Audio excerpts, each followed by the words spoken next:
Hey guys, Hobie Hill with Deep Dungeon Games. So again, we're just covering these Diception games and how to play them essentially. So we're going to a game called Captain Jack, and this game was kind of inspired by a little bit of a Captain Jack Sparrow from Pirates of the Caribbean. I just big fan of the movies. I enjoyed them, whether you like them or not. I don't care. I just thought it was a funny way of kind of tying in some other type of games into this games and adding a little bit of flavor to them as well. So this game requires a D10 and a D4, and it does use the standard dice to card rules.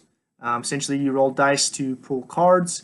Really simple game. So yeah, let's get into it. And don't forget, find the PDF on deepdungeongames.com.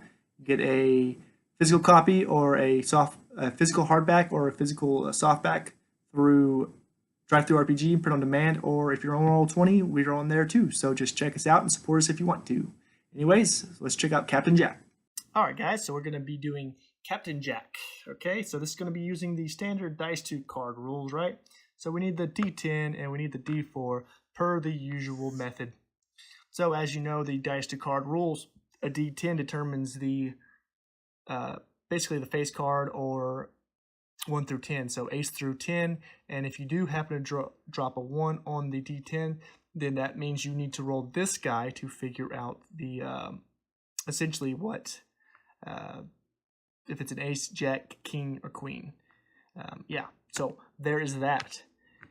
So this game is really simple. The game rules are as follows. Using dice to simulate playing cards, players must take turns attempting to draw an ace and a jack. The first person to do so wins.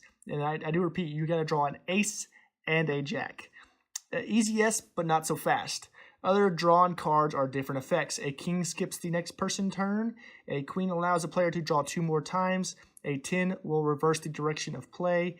A 8 will skip the next 2 people. So if you're playing, and that does count for the dealer as well. So if the dealer is playing against you, that does apply to them as well.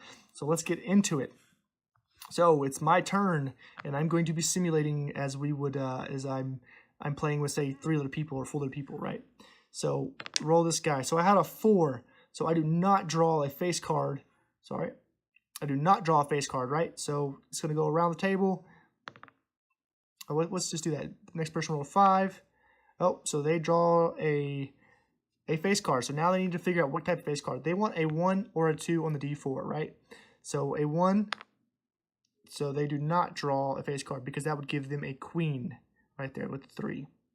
Okay, so it's now my turn again, I think. Oh, there is a 10, so there's nothing there for me. Oh, I'm sorry.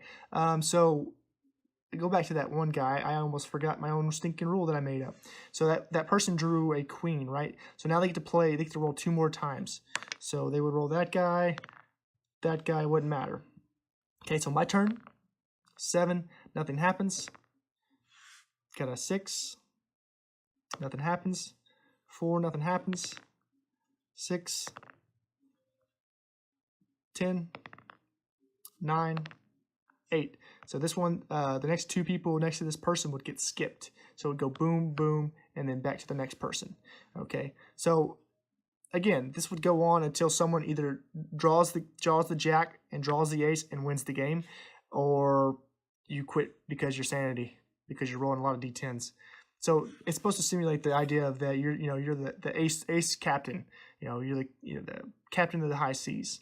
But that is kind of the fun lore behind this concept. And speaking of lore, as I end the video, the lore behind the game of Captain Jack is that it was favored by sailing men of the seas. This game was created to honor the passing of the most famous captain. As sailors tell it, stories of his legend are famous or infamous depending on who tells the tale. But I thank you for watching, and I hope you enjoyed.